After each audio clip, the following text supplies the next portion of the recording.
Hello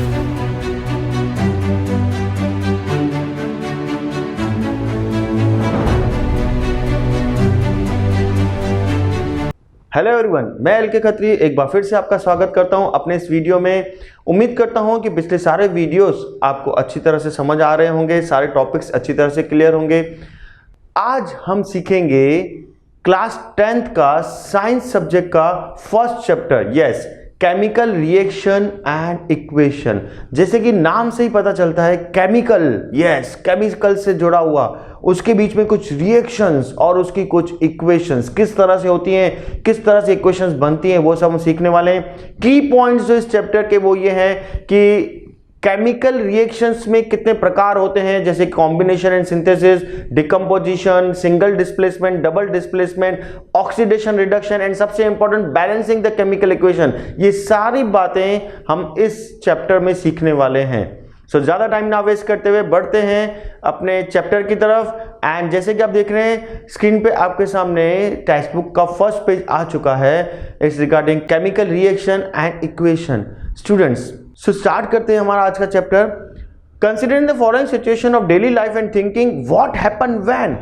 अगर हम अपने आसपास के जीवन पे थोड़ा सा ध्यान दें और उनमें से मैं अगर कुछ चीजें आपसे पूछूं, जैसे कि फर्स्ट में वो पूछ रहा है कि मैं दूध को रूम टेम्परेचर पे रख दूं, यानी किचन में छोड़ दूं, मैं उसे खुला, फ्रिज में ना रखूं, तो क्या होगा। आयरन तवे को, यानी लोहे की कोई भी चीज को अगर मैं नमी में रख दूं, यानी मॉइस्चर, जहां पानी गिर रहा हो या बारिश में बाहर रख दूं, तो क्या होगा। ग्रेप्स गेट फर्मेंटेड, अंगूर क्यों सड़ जाते हैं या खराब हो जाते हैं। फूड इज कुक्ड, खाना जब बनता है तो पहले सब्जियों का शेप अलग होता है और साइज अलग होती है, बनने के बाद चेंज हो जाता है उनमें। Food get digested in our body, हमने अक्सर सुना है कि खाना हमारे पेट में पच जाता है, ऐसा क्या होता है। एंड वी रेस्पायर, यानी जो हम सांस लेते हैं। इन सब बातों पे अगर हम गौर करें तो आपको क्या लगता है, इन सारी बातों में आपको ये दिखेगा, the nature and identity of the initial substance have somewhat change, यानी जो पहले जिस फॉर्म में थे बाद में वो बदल गए। दूध को अगर मैं रूम टेम्परेचर पे काफी देर तक रख दूंगा तो फट जाएगा, खराब हो जाएगा। अगर मैं लोहे के तवे को रख दूंगा तो उसमें जंग लग जाएगा। अंगूर को ऐसे छोड़ दिया जाए तो वो ऊपर से ब्लैकिश होना स्टार्ट हो जाएगा, खराब, सड़ना शुरू हो जाएगा। इसी तरह से सारी चीजें, यानी हर जगह कुछ ना कुछ चेंज हुआ। We have already learn about, हमने 9th में पढ़ा था फिजिकल चेंज और केमिकल चेंज के बारे में। थोड़ा सा मैं आपको रिवाइज करवा दूं, what is physical change and what is chemical change. Physical change हम उसे कहते हैं जो टेम्पररी चेंज होता है, यानी जिसे हम वापस उसी रूप में ला सकें। जैसे कि अगर बर्फ को मैं ग्लास में रख दूं, थोड़ी देर बाद वो पिघल के क्या बन जाएगी, पानी, यस, यानी कि फ्रॉम सॉलिड टू लिक्विड बन गई। अब मैं अगर उसी पानी को ट्रे में डाल के फ्रीजर में रख दूं तो वापस बर्फ बन जाएगी। तो this is called physical change. इसी पानी को मैं गैस पे रख के बॉईल करूं तो क्या होगा, वो स्टीम बन के ऊपर जाने लगेगा, लेकिन ढक्कन रख दूंगा तो बूंदें उस पर जम जाएंगी एंड ड्रॉप बाय ड्रॉप वापस वो क्या बन जाएगा, once again it will be convert to liquid. यानी वाटर जो पहले था liquid to gas, then gas to again liquid. This is physical change. But what about milk to curd, जब मैं दूध में से दही बनाता हूं, क्या दही में से वापस दूध बना सकते हैं। अब कुछ बच्चे हंस रहे हैं। Yes, this is the chemical change, जिसमें रिवर्स पॉसिबल नहीं है। फ्रूट का पक जाना, यानी अगर सिंपल में बात करूं आपसे कि मैंगोस, आजकल मैंगोस की सीजन है, कच्ची कैरी और पका हुआ आम, दोनों में क्या डिफरेंस है। सर वो ग्रीन कलर होता है, छोटा होता है, और ये येलो कलर होता है, और सर अगर टेस्ट में बोले तो ये खट्टा होता है और ये बहुत मीठा होता है। यस, तो क्या वापस आम को आप कैरी बना सकते हैं। No sir, it's not possible. This is called chemical change. तो गौर किया आपने, आखिर ऐसा अंदर क्या हुआ कि खट्टास बदल गई मिठास में, ग्रीन कलर बदल गया येलो कलर में। सम रिएक्शंस हैपन, अंदर अंदर कुछ हुआ जिसे हम नाम देते हैं केमिकल रिएक्शंस। उसी के बारे में पढ़ेंगे। एक और एग्जांपल के साथ मैं आपको क्लियर करूं, रेस्पायर, हम जो सांस लेते हैं वो भी केमिकल चेंज है। सर क्यों। Yes, we are taking oxygen, पर बाहर हम निकाल रहे हैं CO2। तो what is that, is it possible कि CO2 को अंदर भेजो वापस ऑक्सीजन को बाहर लेके आओ? No, it's not possible. So this is the basic thing कि फिजिकल चेंज क्या है एंड केमिकल चेंज क्या है। आगे बढ़ते हैं स्टूडेंट्स। तो we may perhaps by wondering as, so what is actually mean by chemical reaction. अब हमारी उत्सुकता बढ़ जाती है कि आखिर केमिकल रिएक्शन क्या है। तो उसे जानने के लिए हम कुछ एक्टिविटीज को देखते हैं। इस पूरे चैप्टर में काफी एक्टिविटीज दी हुई हैं। उन एक्टिविटीज के दौरान हमारा काफी माइंडसेट क्लियर होगा कि what is chemical reactions and how it is going on, what happens to the elements when some reactions happens. सबसे पहले आपको जो इसमें दी हुई एक्टिविटी वो है मैग्नीशियम रिबन को लेके।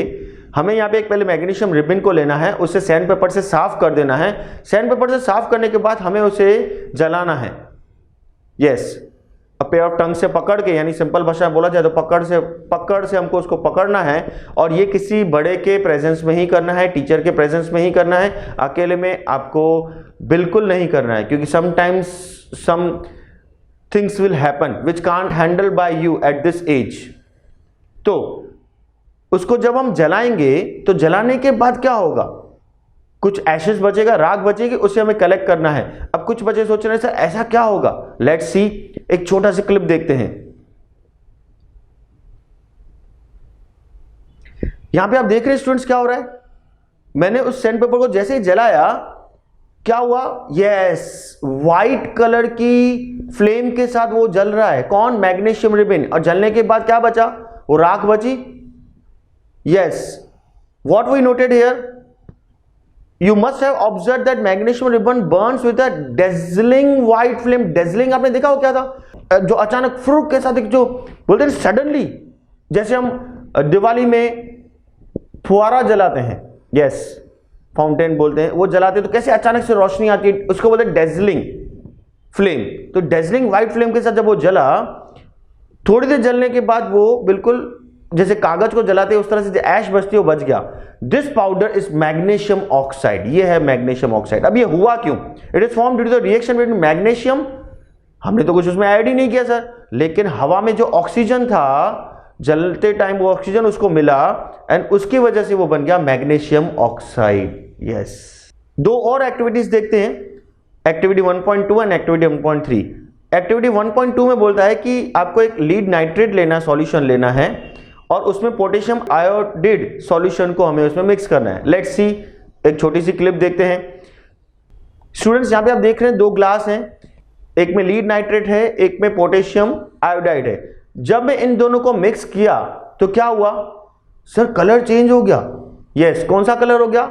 Yellow colour. इसी तरह से तीसरी एक्टिविटी देखते हैं जिसमें वो बोल रहा है कि जिंक ग्रेन्यूल्स को, नॉर्मली ग्रेन्यूल्स यानी कि दाने के फॉर्म या टुकड़े बोल सकते हैं हम, जिंक के टुकड़ों को लेंगे कॉनिकल फ्लास्क में और उसमें डाइल्यूट हाइड्रोक्लोरिक एसिड, या हम ऐसा कर सकते हैं कि फ्लास्क में पहले डाइल्यूट हाइड्रोक्लोरिक एसिड यानी HCl ले लें और उसमें कुछ जिंक के पीसेस डालें। लेट्स सी क्या होता है।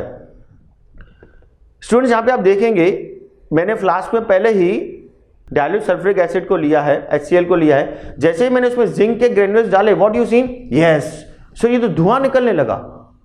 यस, यानी कि some fumes are coming out, white fumes are coming out. इससे हमने क्या नोट किया, फ्रॉम द अबोव 3 एक्टिविटीज, चाहे मैग्नीशियम को देखा, चाहे हमने लीड नाइट्रेट और पोटेशियम आयोडाइड को जब मिलाया, लास्ट में जब हमने जिंक ग्रेन्यूल्स को मिलाया, इन सब से हमने क्या चीजें देखी कि जब भी केमिकल रिएक्शंस होते हैं तो या तो उनका स्टेट बदल जाता है, यानी they are converting from solid to liquid, liquid to gas और something like that.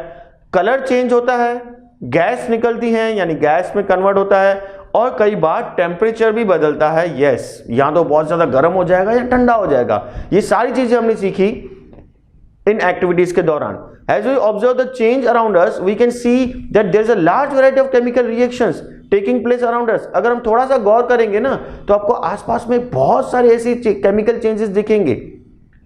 We will study about various type of chemical reactions and their symbolical representation in this chapter। इस चैप्टर में हम यही सीखने वाले हैं कि सिंबॉलिकली हम कैसे लिखते हैं। नॉर्मली अगर मैं बोलूं पहले, अगर वर्ड इक्वेशन के फॉर्म में लिखना हो कोई भी चीज को, जैसे हमने फर्स्ट एग्जांपल में मैग्नीशियम रिबन को जलाया और बाद में वो मैग्नीशियम ऑक्साइड बन गया, तो इसको मैं वर्ड इक्वेशन के फॉर्म में लिखूं तो मैं किस तरह से लिखूंगा, मैग्नीशियम प्लस ऑक्सीजन एरो करके magnesium oxide.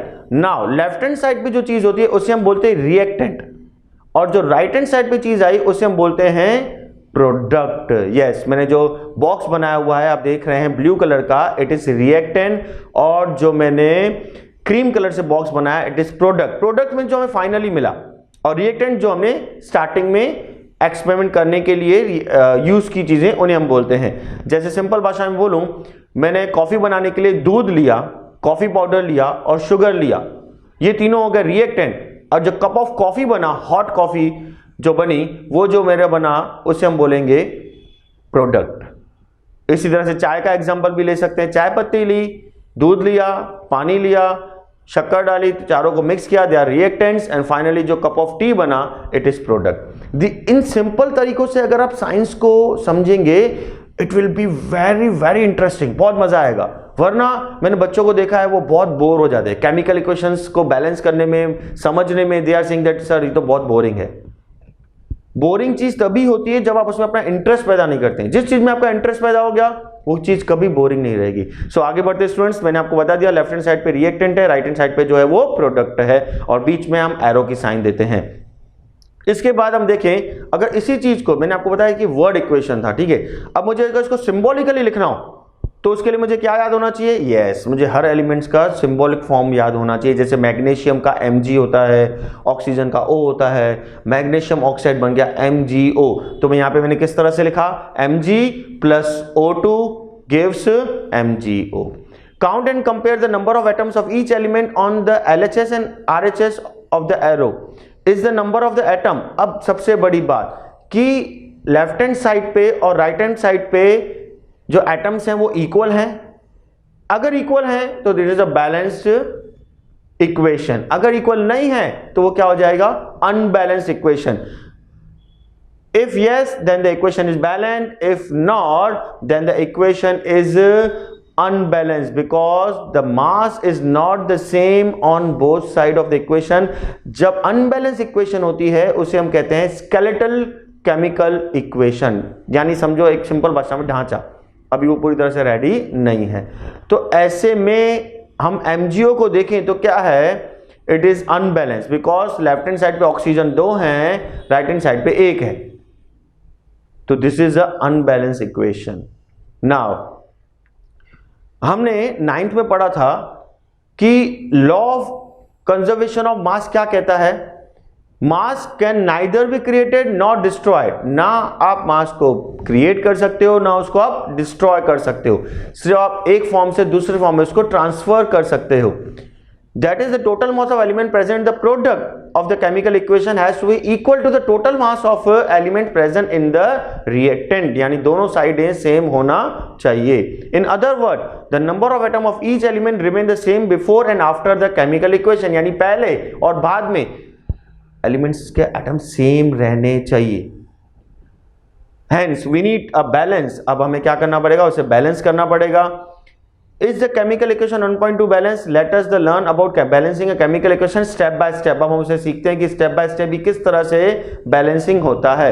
The word equation of activity 1.3 be represented as, जैसे कि हमने जिंक को लिया था, याद है आपको, जिंक ग्रेन्यूल्स लिए थे हाइड्रोक्लोरिक एसिड में, यानी कि Zn, zinc plus sulphuric acid is equal to zinc sulphate plus hydrogen. अब हुआ क्या था, the above word equation may be represented by the following chemical equation। अगर उसको मैं केमिकली फॉर्म में लिखूं, सिंबॉलिकली फॉर्म में लिखूं तो क्या हो जाएगा, Zn प्लस H2SO4 gives, यानी arrow ZnSO4 plus H2, hydrogen gas. आपने देखा वो फ्यूम्स निकले थे, इट वॉज हाइड्रोजन गैस, और जिंक जो है वो सल्फेट के साथ वहां पे रह गया, और जो हाइड्रोजन सल्फेट था, यानी कि सल्फेट के साथ हाइड्रोजन जो उसमें था वो हाइड्रोजन बाहर निकल गया, फ्री हो गया, और जिंक को वहां पे बांध के चला गया। ये सब हम सीखेंगे कि किस तरह से होता है, डबल डिस्प्लेसमेंट क्या होता है, सिंगल डिस्प्लेसमेंट क्या होता है, ये किस तरह से वर्क करता है। चैप्टर में ये सब आने वाला है, डोंट वरी अबाउट इट। फिलहाल हम सीख रहे हैं कि दोनों साइड सेम हैं कि नहीं है। Let us examine the number of atom of the different elements on both sides of the arrow. सबसे पहले स्टूडेंट्स मैं आपसे पूछूं तो कितने एलिमेंट्स हैं? मैंने यहाँ पे देखो 3 रोज बनाए हुए हैं, पहले में लिखा हुआ है एलिमेंट्स, तो कितने एलिमेंट्स हैं? तो आप बोलेंगे सर एक तो Zn है, यस, यानी जिंक है, सर H यानी हाइड्रोजन है, यस, देन सल्फर है एंड देन ऑक्सीजन है। 4 चीजें वहां पे हैं। अब मैं आपसे लेफ्ट हैंड साइड पे पूछूं तो जिंक कितना है? सर जिंक एक ही दिख रहा है। और राइट हैंड साइड पे पूछूं, सर वहां पे भी एक ही दिख रहा है। वेरी गुड, तो मैंने 1 1 लिखा। अब मैं आपसे पूछूं H कितने? सर H2 है लेफ्ट हैंड साइड पे, यानी 2 हैं, यस, और राइट हैंड साइड पे भी H2 है यानी 2 है, तो दोनों जगह 2 2 हो गया। Very good. मैं आपसे सल्फर पूछूं, सर S1 है, एक ही है, और राइट हैंड साइड पे भी एक ही है, तो 1 1, यस। देन O पूछूं तो सर O4 है, लेफ्ट हैंड साइड पे भी और राइट हैंड साइड पे भी, तो मैंने 4 4 लिख दिए। As the number of atom of each element in the is the same on both sides of the arrow, दोनों साइड आप देख रहे हैं सेम है वो, यस। तो इसे हम क्या बोलेंगे? इसे हम बोलेंगे balance equation. Let us try to balance the following chemical equation. अब एक इक्वेशन में और लेता हूं, जैसे मैंने यहां पे लिया Fe plus H2O gives Fe3O4 plus H2। अब यहां पे सबसे पहले हमें स्टेप 1 में, दिस इज एन अनबैलेंस। क्यों अनबैलेंस है? क्योंकि अगर आप सिंपली देखें एक बेसिक चीज से, Fe लेफ्ट हैंड साइड पे कितने? 1, यस, राइट हैंड साइड पे 3, तो आगे जाने का मतलब ही नहीं है, क्योंकि पहले से ही पता चल गया 1 और 3, इट्स नॉट पॉसिबल, हमें दोनों जगह सेम चाहिए। अब हम यहां पे सीखेंगे कि इक्वेशन को बैलेंस कैसे किया जाता है। सबसे पहला step, take to balance a chemical equation first draw boxes, जैसे मैंने ऊपर बॉक्स बनाए थे यानी रोज बना दिए थे, around each formula. Do not change anything inside the box while balancing the equation. बहुत ही इंपॉर्टेंट है। जैसे कोई बच्चा बोले सर Fe है ना, उसके नीचे 3 लगा दो, जैसे वहां पे राइट हैंड साइड पे 3 लगा हुआ है। No students, we can't do that, हम वो कुछ नहीं कर सकते। आपको सिंपली बॉक्स बना देना है याद रखने के लिए। जब आपको प्रैक्टिस हो जाएगी तो बॉक्स बनाने की जरूरत ही नहीं, यानी ये इसको आप छेड़ नहीं सकते। आप जो भी करेंगे, नंबर लगाएंगे, वो सिर्फ फ्रंट में यानी आगे कोएफिशिएंट की तरह। याद है कोएफिशिएंट कैसे होता है? जैसे 5x², 6x³, तो x² के आगे कैसे 5 होता है, x³ के आगे कैसे 6 होता है, सेम यहां पे भी हम बॉक्स के आगे लगा सकते हैं, बीच में पीछे कहीं पे कुछ नहीं लगा सकते। सो सबसे पहला स्टेप यही हुआ। अब सेकंड स्टेप सबसे हमारा वही कि रो बना दो। रो बनाई मैंने, क्या लिखा है मैंने students? Yes, elements, then left hand side पे कितने हैं यानी रिएक्टेंट्स में कितने हैं, और राइट हैंड साइड पे यानी प्रोडक्ट में कितने हैं, कितने कितने एलिमेंट्स हैं। सो सबसे पहले मैंने देखा तो मुझे 3 चीजें दिखी, एक तो Fe, देन उसके बाद H और O। अब मैं अगर लेफ्ट हैंड साइड पे बात करूं तो Fe कितना है? 1, और राइट हैंड साइड पे कितने हैं? 3, तो मैंने 1 और 3 लिखा। देन H कितना है? तो सर लेफ्ट हैंड साइड पे 2 है, राइट हैंड साइड पे कितना है? 2, सेम है, वेरी गुड। तो O को हम देखें तो O लेफ्ट हैंड साइड पे कितना है? सर 1 है, और राइट हैंड साइड पे कितना है? सर O4 यानी कि 4 है। Okay, now this was a step 2। Step 3 क्या आता है कि it is often convenient to start balancing with the compound that contain the maximum number of atoms. Yes, ये चीज बहुत इंपॉर्टेंट है, ध्यान रखने वाली है। आप शुरुआत किससे करेंगे? जिसमें सबसे ज्यादा हैं। तो यहां पे सबसे ज्यादा किसमें? ऑक्सीजन में। Yes, it may be reactant और अ प्रोडक्ट, आप कहीं से भी देख सकते हैं, लेफ्ट हैंड साइड पे देखिए या राइट हैंड साइड पे देखिए, it's on you. In that compound, select the element which has the maximum number of atom using these criteria. We select Fe3O4 and the element oxygen in it. तो हमने यहाँ पे oxygen को select किया। हम देख रहे हैं वहां पे 4 ऑक्सीजन के एटम्स हैं राइट हैंड साइड पे and only 1 in the left hand side. अब हम बैलेंसिंग कैसे करेंगे? सबसे पहले इक्वेशन वहां पे है, आप देख रहे हैं FeH2O Fe3O4 plus H2। Boxes हमारे बने हुए हैं, मैंने इक्वेशन लिखी हुई है। अब जो एटम ऑफ द एलिमेंट यानी जो भी एलिमेंट लेंगे वो उसका पहला हमेशा कॉलम रहेगा, दूसरा जो रहेगा लेफ्ट हैंड साइड यानी रिएक्टेंट का, और तीसरा जो रहेगा राइट हैंड साइड यानी कि प्रोडक्ट का। अब इनिशियली देखें तो हम पहले रिएक्टेंट में कितने ऑक्सीजन है? सर एक ही है, किस में? H2O में। Very good. Right hand side में कितने हैं? सर 4 हैं। कहां पे? सर Fe3O4 में। Okay, very good. तो जहां पे 4 हैं, ज्यादा हैं, वहां पे तो हम कुछ नहीं करेंगे। जहां कम है वहां पे हम क्या कर सकते हैं? सर उनमें उनको देके उसमें हम उसको बढ़ा सकते हैं। यस, अब यहां पर आप प्लस नहीं कर सकते, आपको सिर्फ मल्टीप्लाई करना है। यस, आपको बैलेंसिंग करते टाइम हमेशा एक ही चीज नियम याद रखना है, यू कैन मल्टीप्लाई, एटम्स को मल्टीप्लाई करना है भाई, 1 2 3 बार 4 बार, ऐड नहीं। तो यहां पे हमने क्या किया, 1 को 4 से मल्टीप्लाई किया, अब वो क्या हो गया 4 1 जा 4। यस, आप देखेंगे तो मैंने रेड वहां पे सर्कल किया हुआ है H2O पे और Fe3O4 पे, हम फिलहाल इस पे वर्क कर रहे हैं। जब ये चीज आई तो आप देखो क्या हो गया वहां पे, आगे मैंने रेड बॉक्स बनाया हुआ है, मैंने वहां पे 4 लगाया। हमने पहले ही क्या कहा था कि आप जो भी ऐड करेंगे बॉक्स के आगे, yes, to equalise the number of atom it must be remember that we can not alter the formula, formula को छेड़ नहीं सकते, ऑफ द कंपाउंड और element involve in the reaction, जो रिएक्शन में इन्वॉल्व है उसको हम छेड़ नहीं सकते। For example to balance the oxygen atom we can put coefficient, मैंने पहले आपको चीज बताई 4 as a 4H2O and not H2O4, समझ रहे हो, बोला H2O4 आप नहीं लिख सकते हो, या H2O4 ब्रैकेट में भी नहीं लिख सकते हो, आप सिर्फ आगे ही लगा सकते हो। Now partially balance equation become, अब वो इस तरह से बन गई। फोर्थ स्टेप, अब सीधी सी बात है, आप समझ चुके होंगे, एक एक करके हमको सारे लेने हैं। मैंने ऑक्सीजन को बैलेंस कर दिया, अब मैं कैसे उठाऊं। नाउ दो चीजें बची, Fe and H, atom are still not balance, pick any these, आप कोई भी ले सकते हैं। लेट्स बैलेंस, यहां पे हाइड्रोजन को मैं ले रहा हूं, तो सबसे पहले मैंने क्या लिखा, वापस रोज बनाए, atom of hydrogen, then in reactant and in product, यानी left hand side right hand side. Initially यानी पहले क्या है वहां पे, तो वहां पे सर हम देख रहे हैं कि 8 हैं एटम्स, किसमें 4H2O। सर 8 कैसे हुए, क्योंकि H2 है और आगे क्या लगा हुआ है 4, तो 4 2 कितना हो गया 8। ऐसे में ऑक्सीजन अगर वहां पे पूछूं तो कितने होंगे 4। कई बच्चे यहाँ पे 1 समझते हैं ऑक्सीजन को, नहीं, ऑक्सीजन वहां पे 1 के बराबर है, लेकिन आगे जो है, जैसे हम मैथ्स में कैसे ब्रैकेट्स खोलते हैं, तो आगे जैसे 4 लगा होता है तो आप x को भी देते हो y को भी देते हो। सपोज 4 ब्रैकेट में लिखा हुआ है x प्लस y, तो आप क्या लिखते हैं, 4 का x के साथ 4x, 4 का y के साथ 4y। सेम ये है, यहाँ पे भी ऐसा ही होता है, तो 4 2 8 हुआ। इसी तरह से मैं प्रोडक्ट में क्या दिया हुआ है, 2 ही हैं, कहाँ पे H2 में। अब यहाँ पे ज्यादा कहाँ पे, सर लेफ्ट हैंड साइड पे ज्यादा है, 8 है, वेरी गुड। वहां पे कितने 2, तो 2 की टेबल में 8 में कब बना सकता हूं, सर 4 से कर देते हैं, वेरी गुड, यानी मैं इसको 4 से मल्टीप्लाई करूंगा। अब इक्वेशन में राइट हैंड साइड पे 4 लगेगा, जैसे पहले लेफ्ट हैंड साइड पे लगा था वैसे अब राइट हैंड साइड पे लगेगा। मैंने आप बॉक्स बनाया ब्राउन कलर का, उम्मीद करता हूं समझ में आ रहा होगा आपको। जो पहले वाला था वो 4 सेम का सेम वहां पे ही रहेगा, उसे कोई छेड़ेंगे नहीं। अभी हमने राइट हैंड साइड पे 4 लगाया, सो अब हमारी इक्वेशन ऑलमोस्ट 80% बैलेंस हो चुकी है। Examine the above equation and pick up the third, last हम चीज को लेना है, वो क्या था, यस इट्स आयरन, यानी कि Fe। वापस 3 हमने रोज बनाए, atom of iron, reactant and product, यानी left hand side right hand side. अब मैं अगर इनिशियली पूछूं तो लेफ्ट हैंड साइड पे 1 है और राइट हैंड साइड पे कितने 3, क्यों, Fe3 लिखा हुआ है। अब आप क्या करोगे, यस 1 को 3 में कैसे बनाऊंगा, सर 3 से मल्टीप्लाई करके, तो मैंने 3 लिखा। इक्वेशन में लेफ्ट हैंड साइड बोल रहा है, लेफ्ट हैंड साइड पे हमने चेंज किया, मल्टीप्लाई किया, तो हम लेफ्ट हैंड साइड पे आगे 3 लगाएंगे Fe में। देखा आपने, मैंने यहाँ पे बॉक्स बनाया फिर से ब्राउन कलर का। नाउ आपकी ये इक्वेशन पूरी रेडी हो चुकी है। 6th स्टेप क्या आएगा, finally to check the correctness, क्या वो सही है।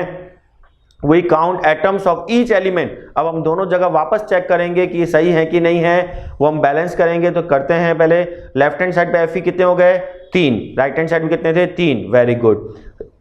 लेफ्ट हैंड साइड पे ऑक्सीजन कितने हुए, सर आगे 4 लग गया तो अब O4 हो गए, राइट हैंड साइड पे कितने हो गए O4 ही है, very good. Then sir left hand side पे हाइड्रोजन कितना है, सर 4 2 8 है, और राइट हैंड साइड पे कितना है 4 2 8, सर दोनों जगह 8 है, यानी हर चीज सेम हो गई। It is called balance equation, it's very easy. आप सिर्फ 10 इक्वेशंस को बैलेंस करना अगर प्रैक्टिस करते हैं ना, तो कभी आपको कोई दिक्कत नहीं आएगी। इस मेथड को हम बोलते हैं hit and trial method. Yes, आगे बढ़ते हैं, writing symbols of physical states. अब कई बार क्या होता है, इक्वेशंस तो बैलेंस हो गई, बैलेंस इक्वेशंस करने के बाद हमें मेंशन करना पड़ता है कि क्या वो गैसियस फॉर्म में था, लिक्विड फॉर्म में था, एक्वस फॉर्म में था या सॉलिड फॉर्म में था। अगर वो चीज गैसियस फॉर्म में तो हम G लगाएंगे, लिक्विड फॉर्म में तो हम L लगाएंगे, एक्वस फॉर्म में तो AQ लगाएंगे, और सॉलिड फॉर्म में तो हम S लगाएंगे। जो सारी चीजें मेन पॉइंट्स है मैं वहां पे मार्क करता जा रहा हूं, हाईलाइट करता जा रहा हूं। यहां पे आप देखेंगे तो हमारी जो इक्वेशन आई Fe3Fe वो सॉलिड था, लोहे का टुकड़ा था, तो हमने S लगाया।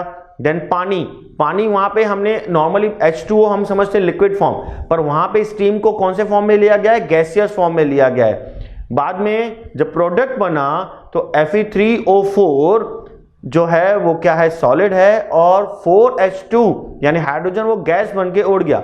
Note that the symbol G is used with H2O to indicate that in this reaction water is used in the form of steam। जैसे मैंने आपको पहले बताया उसको भाप के फॉर्म में इस्तेमाल किया गया है। Usually physical state are not included in a chemical equation unless it is necessary to specify them। Normal basis पे जब हम बैलेंस कर रहे हैं तो ये नहीं लिखते हैं जब तक कि वो मेंशन ना किया गया हो। Sometime the reaction condition such as, अब ये रिएक्शंस तो हम यहाँ पे देखी, कई बार रिएक्शंस डिपेंड करती हैं 3 चीजों पे। जैसे हम कई बार कुछ काम करते हैं तो काम डिपेंड करता है कि अगर डांट पड़े तो हम जल्दी से काम कर लेते हैं, कोई कहने वाला ना हो तो हम लेजी होकर आराम से काम करते हैं। इसी तरह से यहाँ पे केमिकल रिएक्शंस में टेम्परेचर, प्रेशर और कैटलिस्ट माना जो मदद करे, काम को करने में मदद करे। सपोज आपको रूम क्लीन करना है, मम्मी ने बोल दिया कि yes you have to clean the room, नहीं तो आपको रात का खाना नहीं मिलेगा। अब ऐसे में आपका शाम को आपको फ्रेंड आ गया तो उसने आपकी मदद कर दी, तो आपका फ्रेंड आपका बन गया कैटलिस्ट। यस, मम्मी ने डांटा वो प्रेशर, और अगर उस चीज में गुस्से में बोल दिया तो इट्स ए टेम्परेचर। नॉर्मली भाषा में समझने के लिए यूज करें तो यहां पे 3 चीजों का एग्जाम्पल अगर हम दें तो उससे इक्वेशन में, उससे जब रिएक्शन हो रही होती है उसमें काफी चेंजेस देखे जाते हैं। मैं आपको एक सिंपल एग्जांपल के तौर पे समझाऊं, मुझे आलू बनाने हैं, या मैं बोलूं आपको कि मुझे आलू को बॉईल करना है। मैं एक फ्राइंग पैन में उसको बॉईल करने के लिए रखूं थोड़ा सा पानी डाल के, और प्रेशर कुकर में बॉईल करूं, फर्क होगा? यस सर, फर्क होगा। किस में जल्दी होगा? सर कुकर में जल्दी हो जाएगा। वाई? क्योंकि हीट तो हम दोनों में दे रहे थे, नीचे से गैस पे रखा था हमने, लेकिन जब हमने फ्राइंग पैन में रखा था तो बहुत सारा जो हॉटनेस था वो क्या हो जा रहा था, सराउंडिंग में चला जा रहा था, तो उस चीज को टाइम लग रहा था। जैसे हमने उसको प्रेशर कुकर में डाला, पूरा जो हॉट एयर थी इनसाइड ही रह गई। आखिर में जब तक उसने क्या किया, आलू को फास्ट बॉईल नहीं कर दिया, तब तक उसको निकलने का चांस ही नहीं था, क्योंकि कुकर में जब तक सीटी नहीं बजेगी तो वहां से प्रेशर बाहर, गैस बाहर निकलेगा ही नहीं, एयर पास ऑन होगा ही नहीं। दैट्स व्हाई मम्मी को जब आलू बॉईल करने होते हैं तो वो कहां पे रखती है, कुकर में रखती है। सो ये एक नॉर्मल, मैंने आपको हाउस होल्ड चीजों से, घर की चीजों से समझाने की कोशिश की कि किस तरह से कैटलिस्ट, प्रेशर और टेम्परेचर वर्क करते हैं। यहां पे इक्वेशन देखिए हम एक और, CO plus 2H2O gives CH3OH। एक और इक्वेशन देखें, 6CO2 aqueous plus 12H2O liquid, sunlight and chlorophyll. अब यहां पे सनलाइट यानी किरणों ने, और क्लोरोफिल लाइक ए कैटलिस्ट जो पत्तों में होता है, ने मदद की इक्वेशन में। तो क्या हुआ, C6H12O6 plus 6O2 aqueous plus 6H2O liquid। Using these steps can you balance the equation 1.2 given in the earlier text। अगर पहले की इक्वेशन पूछता है आप बैलेंस कर सकते हैं। यस ऑफ कोर्स, हम कोई भी इक्वेशन को बैलेंस कर सकते हैं, इवन मैग्नीशियम वाली को भी हम बैलेंस कर सकते हैं। ठीक है, ट्राई। क्वेश्चन आंसर्स जो यहां तक अभी तक जितना हमने पढ़ा उसमें जो क्वेश्चन आंसर्स आए हमने आपको लिंक्स में दे दिए हैं, उसे आप पढ़िए। अगर कोई भी डाउट है तो हमें आप पूछ सकते हैं। स्टूडेंट्स आज के लिए इतना ही। नेक्स्ट वीडियो में मैं इसका आगे का पार्ट कंडक्ट करूंगा। उम्मीद करता हूं आज का जो भी मैंने एक्सप्लेनेशन दिया आपको अच्छी तरह समझ में आया होगा, और इसे भी अपने फ्रेंड्स का ज़्यादा से ज़्यादा शेयर कीजिए, क्योंकि इस लॉकडाउन के पीरियड में काफ़ी बच्चों को सही गाइडेंस नहीं मिल रहा है, सही टीचिंग्स नहीं मिल पा रही है। तो please share it. Once again, I want to say one thing. While going outside, please take precautions and please be safe. Thank you very much. Jai Hind.